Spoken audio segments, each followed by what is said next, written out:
I really wanted to have this time together with graduate students from different backgrounds and disciplines to go from to really dive more deeply into systems thinking and entrepreneurial action. When I say entrepreneurial action, I don't mean just explicitly in the business realm, I mean in any realm. So bringing the tool set of entrepreneurship to change making. And so today's class, I thought we would call from ego-centered to system-centered. And last night, we certainly had wonderful examples of systems thinking as expressed through commitment to community. I mean, both Sita and Jocelyn and Mai and Nikiko all really told stories that were very community-based, very commons-based, and I found that just a wonderful and refreshing kind of antidote to the really individual, ego-centered world that we live in. And to some extent, the extreme capitalism that we live in. And I will take responsibility for labeling that. Greg can join me. We're both older than 60 years. And the realm of capitalism that we're experiencing right now really is an extreme. And the polarization that criticizes sort of empathetic concern for either the commons, meaning our environment, or the community, people who are left out or not included or not afforded opportunities, is labeled as socialist, which, you know, to me is unfair. So one of the things we're doing in this business school course is trying to find our way into both language and processes that bring us more toward an understanding of the interdependence of food systems and of all systems. And we're going to develop some capacity and competency in systems thinking, and then apply that to action. Let me show you a couple of images here to help kind of stimulate the conversation a little. So you'll see quite a few, I mean, this class, so why are we doing this class? We are doing this class to learn how to make things better, in specifically through the lens of food. How are we going to make things better as leaders, as people who are privileged to have the educational experience that we do? And we're going to try in a systems lens to make things better without making things worse. And there are a lot of unintended consequences of innovation, and they're often not factored into the design or implementation of new ideas. And what we're trying to do in Edible Ed is develop an understanding of the whole and to hold the concerns and needs of the whole in our decision making and in our planning. And when I say whole, I mean the whole ecosystem, the planet, the communities in which we work. And this year, as you probably know, Edible Ed is different every year. This year, we're really focusing on people and communities of people that are often not seen or heard from or amplified in the town square of communication. So, you know, yesterday we shared this word cloud. We asked you from this egocentric place of thinking of yourself as a food consumer. I like the term eater. It's a little bit more enlightened. But the world we live in thinks of you as a consumer. And whether if you're a consumer of information, the internet thinks of you as eyeballs and attention. If you're a consumer of food, the food industry just thinks of you as a mouth, a nose, eyes, and a stomach, and a day part in which to feed you. There's not really a lot of consciousness or appreciation of the system. Most food companies, they just want to sell you more of their stuff. They're not concerned about the consequences of how it's made, how it gets to you, how the people are treated or paid along the way. So the purpose of Edible Ed is really to help you become both an enlightened eater, which is kind of develop a sense of moral fortitude and directionality, become a systems thinker, and then ultimately develop your sense of entrepreneurial agency so that you can become a change maker. You're going to see a lot of charts and like graphics that depict this. This is really interesting. So this is one of the more popular graphics, a healthy food system defined.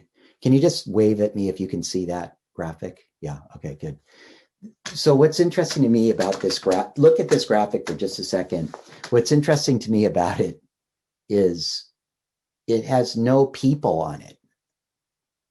It's just a supply chain of one thing to the next. And I find that interesting. Here's another depiction that has this one. This is one that Kathleen Merrigan, who used to be the Deputy Secretary of the USDA, shared at last year's Edible Ed. It starts to improve. It starts to include people a little bit more in the depiction of the food system. And then this is one of my favorites. This is like completely complex, but this shows. So a system is a depiction of the relationship and interdependencies, the flows of information and feedback, sometimes the flows of resources and capital, and the leverage points. We are going to utilize the work of Donella Meadows, who, along with Jay Forrester and a number of other people at MIT back in the 60s and 70s, really defined systems thinking as a discipline. Greg, who you're going to meet in a few minutes, and I had the great honor back in the mid 90s to work with some of the people that were really seminal in creating systems thinking frameworks and applying them to business. That was a gentleman named Peter Senge, who's still very active at MIT. He created the Society of Organizational Learning. He did a lot of work with really big companies and organizations like NASA and Ford Motor Company, but he was really intrigued also with entrepreneurial enterprises. And when Greg was leading Odwalla back in the mid 90s, and I was working closely with him there, we had the chance to begin to dance with these frameworks of systems thinking. So as you've seen in the syllabus, I'm encouraging you, if you can, to read the works of Donella Meadows. They're summarized nicely in a book called Thinking in Systems. I don't think it's essential for you to buy it, but if you want to become a systems thinker and a Six Systems actor and make change, I would highly recommend it. Donella Meadows also has a very robust website. She's unfortunately no longer with us, but her works are all on the internet. And there's an article in the syllabus for you to read about dancing with systems. And the 14 things you see here are kind of the punchlines to systems thinking. And we're going to work with these 14 ideas throughout the semester. And as you develop your projects and your plans, we're going to look to you to do them in the context, to describe them in the context of systems thinking. And I love the first couple of these. We'll work with these today, and then I'm going to turn it over to Greg. But getting the beat is something I think for Greg and I especially appealed to us because we're both jazz musicians, and understand, like, when you improvise in a group, in a community of musicians, you have to listen really carefully to what's going on. Similarly, like as a gardener, I often try to get the beat, if you will, of the garden. Like what are the flows that are happening? What are the natural cycles that are beyond my control?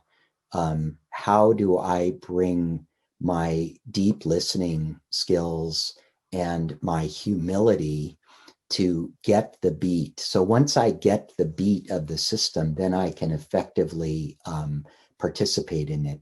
Listening to the wisdom of the system is appreciating that it's bigger than any one or two or 10 or million of us, and that it's something that we are a part of as opposed to a dominant controller of. And you'll for those of you that have practiced any kind of spiritual discipline, particularly some of the Buddhist psychology, you'll appreciate that systems thinking draws on the thousands of year old technologies of those traditions of appreciating the limits of human capacity, but our empowerment to participate as an actor. So we will visit these. Number 4, stay humble, stay a learner, and that's critical. Without further ado, I would very much like to introduce you to Greg Steltenpohl. Greg is a visionary and multi-time entrepreneur. He was the co-founder of Odwalla. He's co-founded a couple of other organizations and businesses. He's most recently, in the last 10 years, was the founder of Calafia Farms, where he still continues to serve on the board. He's recently stepped down from his role as CEO and is now involved in some things that we're working on together to spur more systems action through the food system and through the capital markets. And it's a great pleasure to introduce you to Greg. Good morning. Wonderful to be with everybody this morning. And I know some of you already.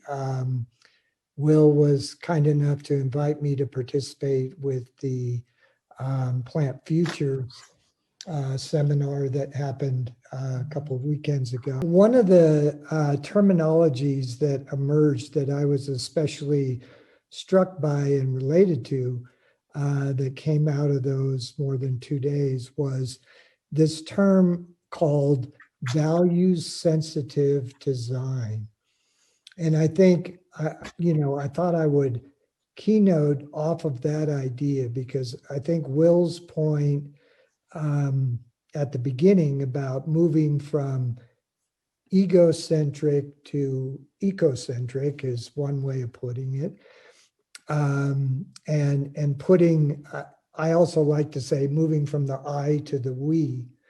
And there's a lot to that because when we start talking about food systems, first of all, food and agriculture are integral. And as you see, even the evolution of the food, so-called food pyramid, which was the sort of defining element in the United States of how the government and school systems started to teach even the basics of nutrition and the basis of what industry was supposed to do to supply that nutrition. So a lot of this relates to, in systems thinking, what are called mental models. So today in our exercises, I really want to encourage all of us not just to keep in mind that slide of the, list of ideas and concepts that are involved in systems thinking, but also to look at what the greater whole really exists of. And obviously, food systems are a part of human systems, they're a part of planetary systems, and they are a part of conceptual systems, mental systems, linguistic systems, and the very way that we look at the world. So part of our exercises this morning are to try to identify in a broader context, rather than I will illustrate the, maybe the old way by my own example. So I was fortunate to um, get an education in environmental systems way back in the 70s. And when I graduated from that, this was really the very early stages of scientific understanding of climate change and even things like plate tectonics, which we take for granted now. A lot of these things were in their formatory stages of scientific understanding. And so when I graduated and got out, I realized that I had a love for food and a distaste for politics. So I thought, oh, the best thing I can do is start a company and actually be something different than the system that I had a lot of critique of. So starting a company and creating a food product was what I thought, was the right solution. And that's Odwalla was born in 1980, and I literally started with one box of oranges and a small hand squeezer and did the classic entrepreneurial route. Now, since then, and I've done a lot of speaking about this, people love the idea of the entrepreneur and, a success story. But along the way, I came to understand that a lot of my greatest battles in trying to develop nutritional products or really a better nutrient system intersected with the capital system. And as CEO and founder, I ended up spending most of my time raising money and dealing with the investment community. So in this world of transforming the food system, I want to also encourage you to think, and I talked to Will about not having too many slides. We agreed. So unfortunately, at first, I'm going to use my hands a lot, but hopefully, you can take notes and visualize well enough between my hand gestures and my personal story. But I really learned that there were three different kind of ecologies, each with their own dynamic.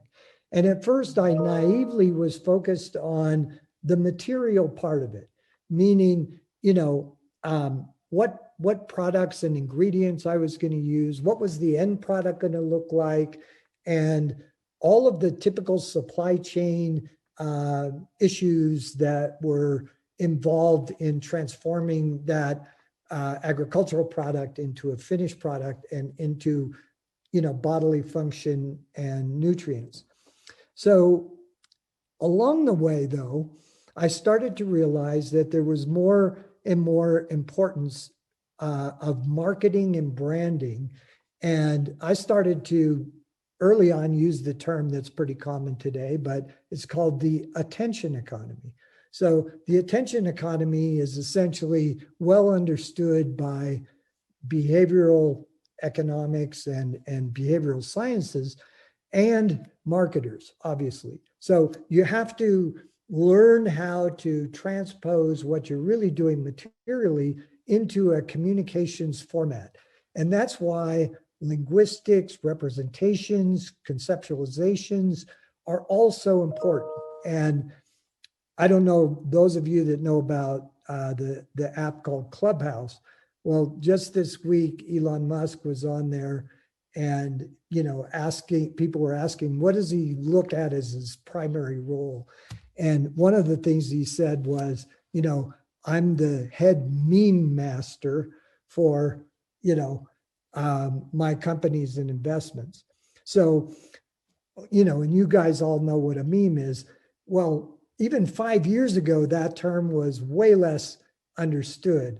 But we now live in this networked world where the transmission of ideas is almost on par with the materiality of what happens. And then lastly, so we have this realm of, language and thought and attention. We have the realm of materiality. The third realm is what I call the economy of intention. And intention is, what is our real vision? What is our real value system? And what is there a consensus about what we're headed towards? So in doing this exercise today, Will and, and thanks to Will's little introduction about Peter Senge, simplifying all of that down, there's a model that I still use today called the creative tension model. And the definition of this model was really coined by a composer who was really trying to define how a composition, a musical composition, a symphony came into being from nothing. And so, Will, I'm going to test. There are a couple of slides. Sure. There's just 2 slides. I'm going to try the share screen. Do I have permission to do Try that? it now. Yeah. And as Greg was mentioning, that composer was named Robert Fritz. When I heard Will speak, I grabbed this because I thought it represented what he was saying in a very clear way. Thank you. Please send it to me. Okay. And this is a challenge for us as human beings. We're used to telling ourselves that we're at the top of the heap. And I think the heart of ecocentric thinking is really that it's multicentric thinking. And so anyway, I think that makes that point. Moving over, and I will go into, let's see, the presentation mode here. I don't know what, it's not ready. Oh, here we go. Let's try this. It's this. Okay. Can everyone see that as a whole slide? Okay, looks great. good. All right. So Will and I discussed the best way to present, sort of the situational reality and challenge, both from a point of view of potential and opportunity, as well as being very honest with ourselves around the consequences of inaction. So I shared this slide with those of you that were also at the plant-based futures section. But if you look at this chart, what it essentially shows is that by doing nothing, which, on a global sense, most of the nation states, if we rely upon humans to transform things primarily through those systems, and the current large institutional food system players, which control somewhere around 60% of the total, commercialized food supply, we end up on the gray scale, which, as you see, in our current reality, roughly around the green square where it says there's an opportunity point for in 2020. So you just move past 2010 on that line, and you will see that this is the point at which there is an inflection opportunity to get back on a green pathway. And as you see, that's emotionally, hopefully represented to you in the contrast of the upper right corner versus the lower right bottom, where we have a lack of biodiversity, a lack of genetic diversity, and obviously, most likely, a dire situation around planetary changes that we don't even understand because of the dynamics of the system.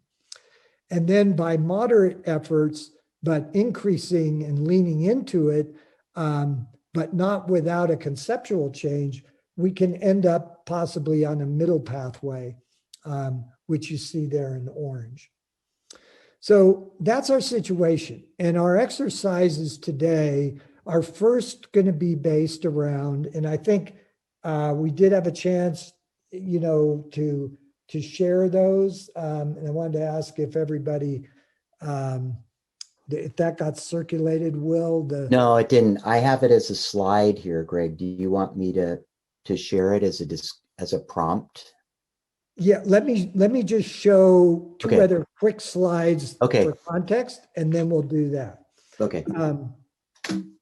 All right, so I'm trying to see why it won't let me go forward. Okay. So this is just for those of you that think a little more visually.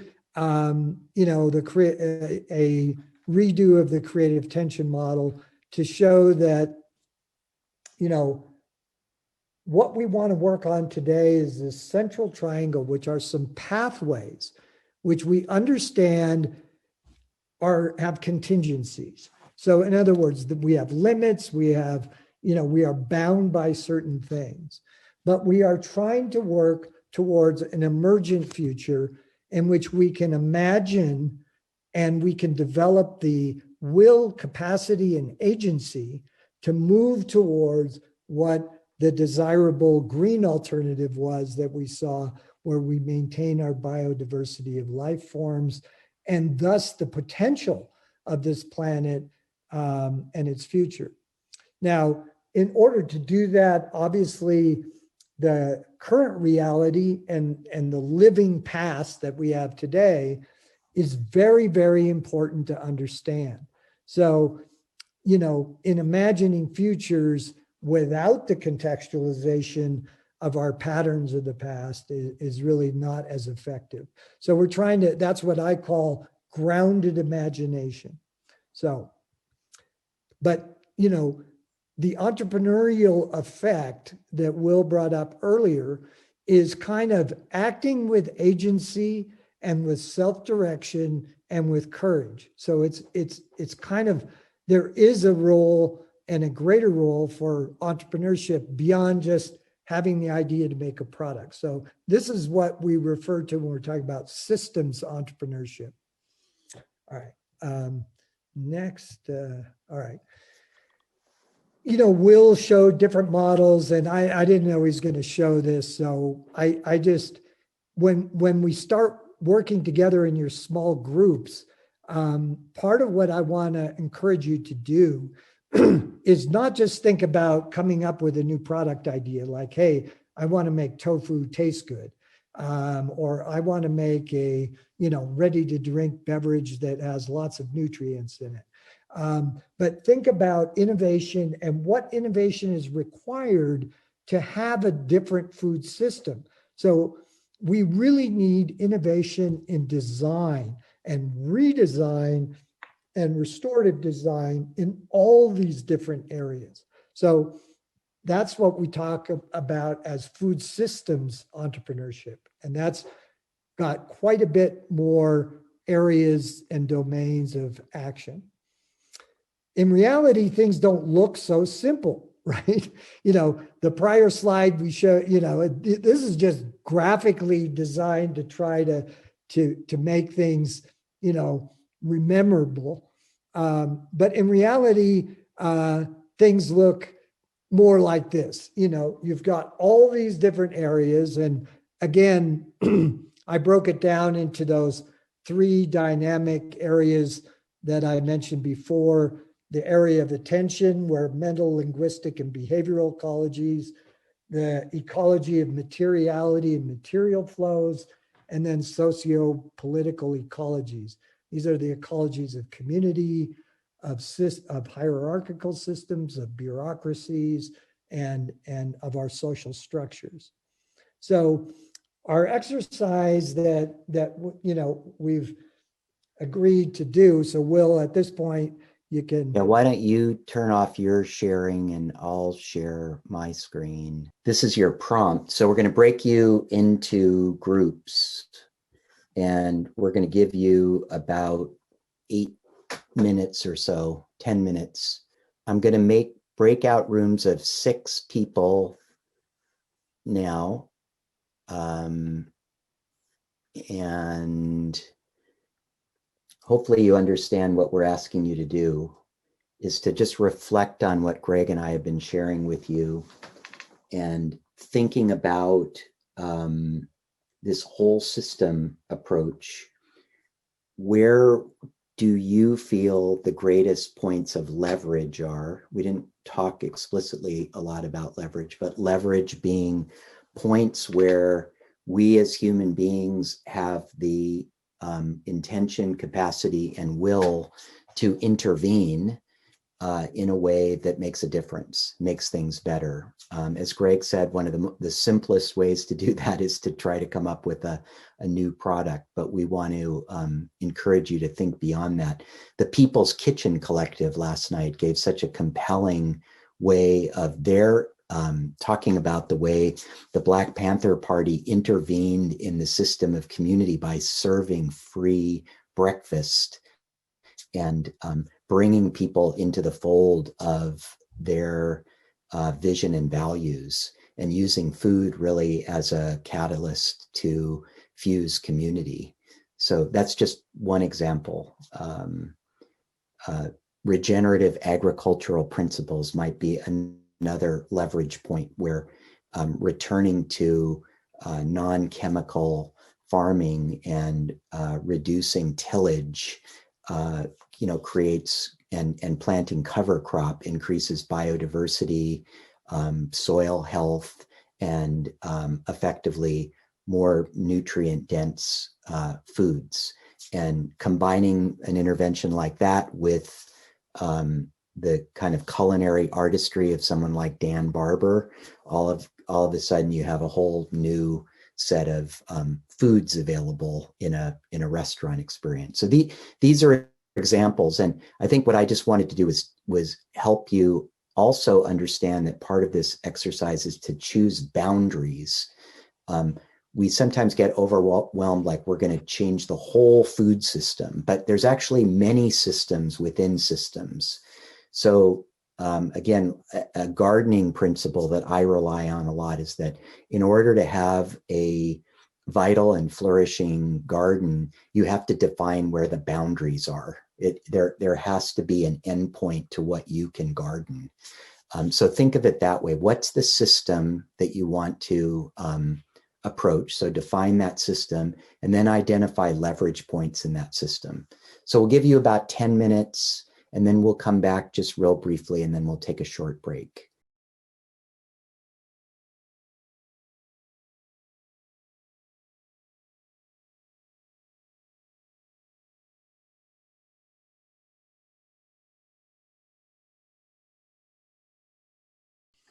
I will just say, I got to audit with one of the groups. So I think one thing I was struck by was the fact that right away, I think everybody caught the spirit that, fortunately or unfortunately, I was kind of the butt of the joke in that, people are saying, well, what's already overappreciated are initiatives like plant-based milk and so on, which are sort of obvious substitutes for, existing products. And so I think everybody gets that the marketplace and a lot of current dynamics are focused on kind of over obvious things like, trying to mimic prior products and so on. So, everyone's ready to sort of move past that. And I'm actually encouraging you to do that. And as a sort of systems person, I'm always frustrated by what the media and, just corporate dynamics sort of force me into narrowing the dialogue and the context of the conversation. So for the second part of the exercise is really going to challenge you quite a bit more. And you're going to have to exercise some group dynamics efforts and give and take around accepting leadership or, for the sake of the challenge of taking a very short period of time to actually, support an idea that you want to put forward and share. So I think that this is important opportunity to use the idea of we, not I, and low-hanging fruit and momentum, all of which are kind of entrepreneurial principles too. So I just want to go back and remind people on this. And Will, do you mind casting that slide of the exercise that we want to move to next? And Sure. while that's up, I'll read that first, give just a little background that will help people, and then we'll do our breakouts to maximize our time. So this is the discussion prompt, taking into consideration the precautionary principle, cultural patterning, and the law of unintended consequences. What specific project, policy, service, initiative, company, or entity formation would you propose to best address one or several of the areas identified in the first exercise? What key need will you be filling? What I like to think of that as an unmet need. How could you create a systems map or model of its impact and resource flows? How will you know if it's, sorry for the punctuation there, truly something different, something better? How would you get started? What tools and resources will you need, and what key communities would you serve, enlist, and engage with? Right. So I'll put that in the chat too. So again, given the time constraints, obviously you're not going to have time to answer all those questions. Those questions were framed in order to help you think about the idea. And the idea is going to ultimately, for its success, obviously need to address all those type of questions answered. But for the purpose of sharing and for the purpose of getting through the exercise, don't focus on it like an exam and try to quickly answer all those questions. And obviously a systems map, you're not going to be able to create that quickly. But as you move forward in the class, these are all the type of considerations when you're thinking about it from a greater perspective. So here's what we want to keep in mind. The current reality, there are a lot of underlying forces that are at work and underlying situations. And those things have to do with shifting that's going on in age, demographics, wealth distribution, money systems, lifestyles, technology, the infosphere, traditions, various models, different material risk to certain asset classes and asset holders, and of course, the current biological situation of the human race. And so we're not only in the middle of a pandemic, but we also are in the middle of an epidemic of metabolic disease, which is brought about through the unhealthy distribution and type of food that the industrial system has created. So that's what we're moving from. And what we want to move to be clear, is something that advances the human condition in a harmony with both others, communities, in an inclusive way, and the planet. So we're talking about the vision of a future ecosystem of well-being that is an ecology, right? So that ecosystem has to have and take advantage of what I call multi-species intelligence. So there's a phrase that has come out of the mycelial world called the worldwide wood, for example, which is just understanding what's underneath all of our forests. And what a forest represents, well, forests represent the kind of trophic efficiency that we have never been able to, through our human ecocentric activities, been able to match the efficiency of the complex rainforest in terms of global climate metabolic exchange. So we also have the imperative of this vision of preserving our genetic diversity, both from a mycelial level and from a microbial level. And, you know, when you think about systems, human beings are not a human being singular, but we are really a superorganism of our own, you know, collection of microorganisms that do the work of our own metabolism. And we want to move towards these ideas that include intersectional, integrative, systemic, food equality, co-evolutionary design. Those are all the kind of ideas that we're trying to encourage you, or aspects to think about when you go through the exercise. And in between this, the intervention in a systemic way is to try to keep in mind, what are the dynamic forces? What are the potential bifurcations that are going to happen to get us, or be necessary to get us onto that pathway of that green curve? So what are the scenarios that you might encounter with your idea, and how might your idea, you know, be effective in creating some of those, you know, more beneficial scenarios? So I'll stop there. Maybe if there's anybody feels totally stuck, or, you know, not comprehending the exercise, maybe we just take a minute or two to see if there's a question that might help unlock people's, you know, freedom in thinking about it.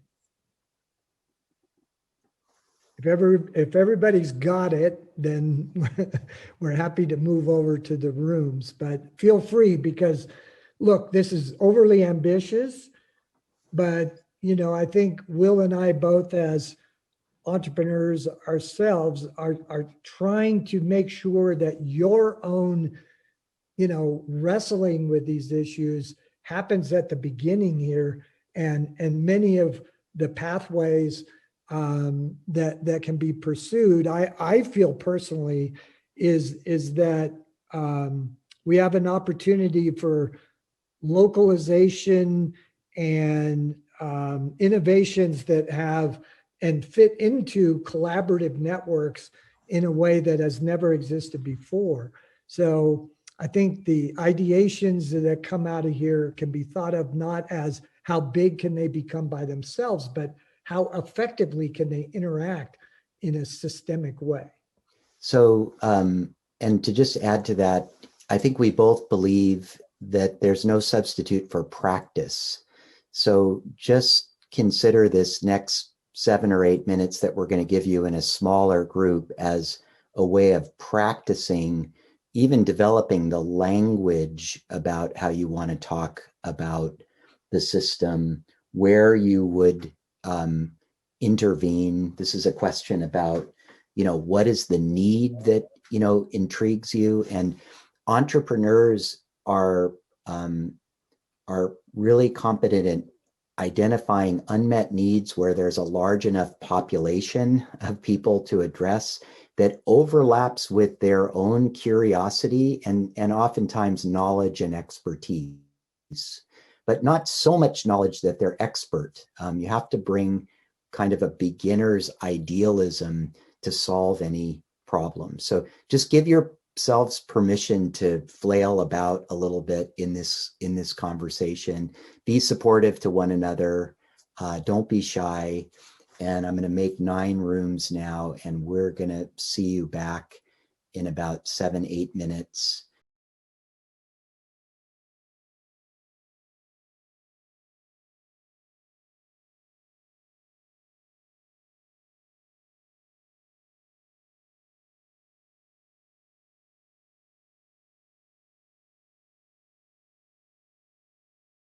In many ways, this prompt that Greg crafted is a wonderful frame for the project that you're going to do in class this semester. It really hits on the attributes that we want you to think about with your teams.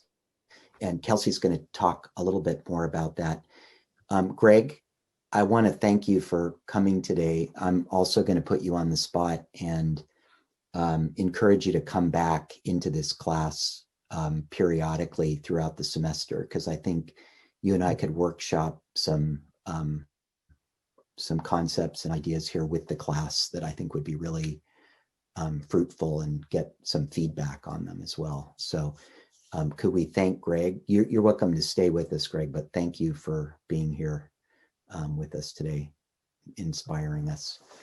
Yeah, you're very much welcome. And I got a lot out of my little fly on the wall time with some of the breakouts. So it was awesome. And thanks everybody to listening to my stuff and embracing the exercise with such a open enthusiasm.